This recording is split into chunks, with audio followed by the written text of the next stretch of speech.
When I turned 40, I started really thinking about my life. I wasn't happy and I hadn't been happy for a long time. I was overweight, unhealthy, and unmotivated. I started thinking about what I wanted to do with my time. My weight, my size, and my health kept coming up as barriers for me being able to do the things that I wanted. I was watching my family do all the things that I wanted to do, but I couldn't. I wasn't in any of the family photos anymore. I hated the way that I looked whenever I saw myself in the photos. I carefully avoided being photographed. I also absolutely hid behind my children. Sometimes I wasn't in the photo because I actually couldn't participate in the activity. The reason I'm not in this photo is because I was actually stuck on the ground and too fat to make the climb. I don't have photos of the rides that I couldn't go on at SeaWorld or Universal Studios. I remember being so embarrassed that I was too fat for fun. I had always wanted to travel, but it wasn't something that I was able to do much of because of finances or being too busy or having young kids. I couldn't travel, so I kind of gave up on it. It was one of those compromises that leads to serious problems down the road because now I was too fat to do most of the traveling I wanted to do.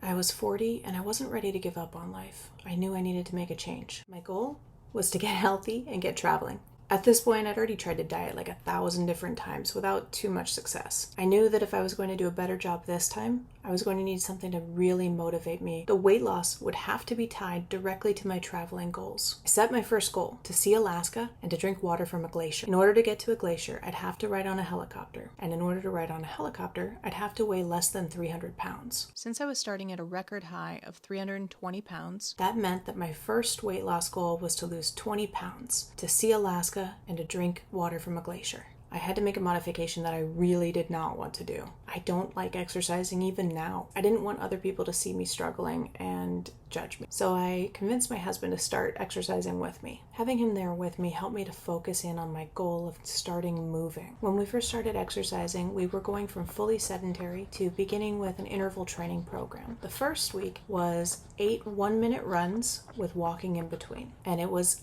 unbelievably hard. I was gasping, I had that blood in the mouth taste, my legs were sore all over. Before I finished out the first 4 minutes, I sincerely wanted to quit, but my husband convinced me to keep going and suggested that we just slow it down. As we were already going incredibly slowly, I wasn't sure how much slower we could even conceivably go. I remember by the 7th and 8th minutes, people who were walking were actually passing us, but it was okay. I was really proud of myself for the first time in a long time. For the next few days, my husband kept going out with me. It was getting marginally easier each time. My husband was getting stronger faster than I was. I knew that if I wanted to be able to keep up with him in the future, I'd have to do a little bit more. I started doing these private runs between our runs. So I was doing these private runs, and I realized that I wasn't so anxious and afraid of other people anymore. I wasn't focused on other people at all.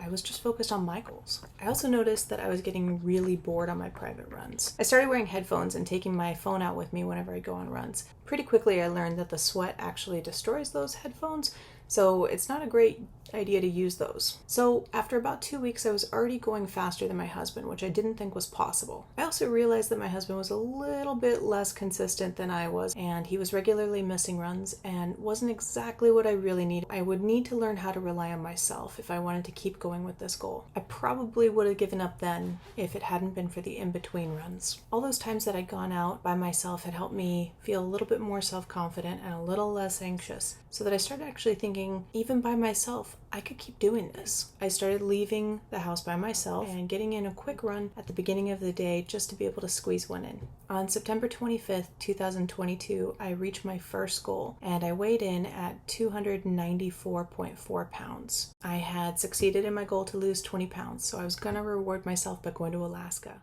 And these are some of the photos of my trip to Alaska. Adding in that little bit of exercise helped me feel a little bit more confident to do some of the activities that I wouldn't have otherwise done, like trying the flow rider or do rock climbing. And we even went hiking. But most spectacularly, I actually got to ride in the helicopter and fly to the glacier and drink fresh water from a glacier. In the next video, I'm going to set a new weight loss and travel goal. If you'd like to follow along, you're welcome to subscribe and see where this goes. I appreciate encouragement, so please feel free to share some in the comments below.